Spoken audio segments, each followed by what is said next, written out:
¿Qué tal, gente? El día de hoy vamos a hablar sobre Alan Turing, uno de los padres de las ciencias de la computación y uno de los precursores de la informática moderna. Alan Turing nació el 23 de junio de 1912. Fue un matemático, lógico, científico de la computación, criptógrafo y corredor de ultradistancia. Pasó gran parte de su infancia en la India, dado que su padre era miembro del cuerpo de funcionarios británicos en la India, trabajando en la administración colonial de dicho país. Desde muy pequeño, Turing mostró un gran interés por la lectura, los números y los rompecabezas. Se cuenta que aprendió a leer por sí solo en 3 semanas. En el colegio, sus profesores se percataron enseguida de su increíble genialidad. Sus ansias de conocimiento y experimentación llegaban hasta tal extremo que a los 8 años, atraído por la química, diseñó un pequeño laboratorio en su cuarto para hacer sus propios experimentos químicos. Su carrera escolar estuvo marcada, por un lado, por sus aptitudes y su facilidad por las matemáticas, y por el otro, por su carácter inconformista que le llevaba a seguir sus propias ideas y apartarse del rígido sistema educativo. Turing recorría alrededor de 90 kilómetros para poder ir a la escuela, dato que nos hace entender que además de científico, fue un atleta de notable rango casi olímpico. En 1926, con 14 años, ingresó en el internado de Sherborne. Su primer día de clases coincidió con una huelga general en Inglaterra, pero su determinación para asistir a clases era tan grande que recorrió en solitario con su bicicleta más de 96 kilómetros pasando la noche en una posada. Tal hazaña fue recogida en la prensa local. En la escuela de Sherborne ganó la mayor parte de los premios matemáticos y además realizaba experimentos químicos por su cuenta. Turing llegó a resolver problemas matemáticos muy avanzados para su edad. Fue en esta escuela de Sherborne donde Alan Turing conoció a Christopher Morcom. Ambos compartían el amor por la ciencia.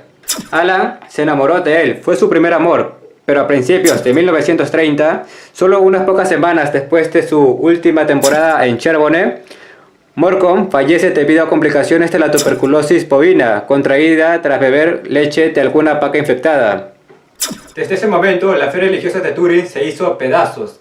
Turing se decepcionó por entender la naturaleza de la conciencia, su estructura y orígenes. En el año 1931, ingresa en el King's College de la Universidad de Cambridge, donde estudia matemáticas. Recibió las enseñanzas de Godfrey Harold Hardy, un respetado matemático de la Universidad de Cambridge. En 1935 obtiene una beca por 2 años para trabajar como profesor en el King's College. En 1936 inicia sus estudios de doctorado en la Universidad de Princeton, en Estados Unidos. En 1938 acaba y obtiene su doctorado en Princeton. En su discurso introduce el concepto de hipercomputación. Rechaza una oferta de trabajo de Paul Newman para trabajar en Princeton y regresa al King's College. Un día después de la declaración de la guerra de Gran Bretaña en septiembre de 1939, Turing es convocado a Bletchley Park, donde se encontraba el servicio británico de descifrado. Trabajaban aproximadamente unas 1000 personas ahí, donde se dedicaban a intentar e interpretar las comunicaciones alemanas cifradas con la máquina Enigma.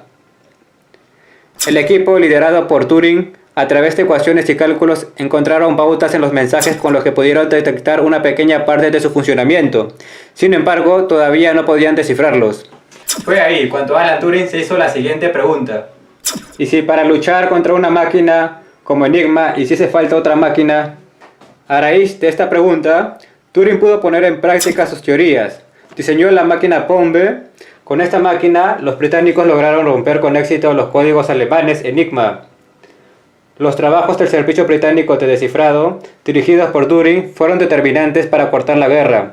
Algunos historiadores afirman que su trabajo cortó 2 años la duración de la guerra, salvando miles de vidas. En 1947, trabajó en el diseño del Pilot Ace, uno de los ordenadores más rápidos de su época. Su deseo era crear una máquina que pudiera ser configurada para hacer cálculos algebraicos, desencriptar códigos, manipular archivos y jugar al ajedrez. Para el año 1950, publica el artículo Computing, Machinery and Intelligence, en el que aborda el problema de la inteligencia artificial y propone el experimento que hoy se conoce como el test de Turing, cuya intención era intentar definir si una máquina podía ser llamada inteligente. La idea consistía en que se pueda llegar a decir que una computadora piensa. Si un interrogador humano no pudiera distinguir a través de una conversación si estuviera conversando con un ser humano o una máquina, entonces una computadora puede ser llamada inteligente si logra engañar a una persona haciéndole creer que es un humano. Si una persona es incapaz de determinar Si habló con un ser humano o con una computadora, entonces a la computadora se la considera una máquina inteligente. Turing trabajó también en otros campos, como la cibernética, junto a Norbert Wiener, donde pretendió establecer un sistema de comunicación entre el hombre y la máquina. Trabajó también en problemas biológicos sobre el crecimiento y la formación de patrones en los seres vivos, al intentar dar respuesta a la cuestión de cómo se forman los patrones de bandas en la piel de las cebras. Fruto de sus estudios surgió el nacimiento de una nueva disciplina, la biología matemática. También diseñó circuitos de neuronas artificiales, entre muchas cosas. La carrera profesional de Turing se vio truncada en 1952, cuando es arrestado y acusado de homosexualidad y condenado a seguir un tratamiento hormonal para anular su líbido. Los actos homosexuales eran ilegales en Reino Unido en 1952 y por tanto fue acusado de indecencia grave.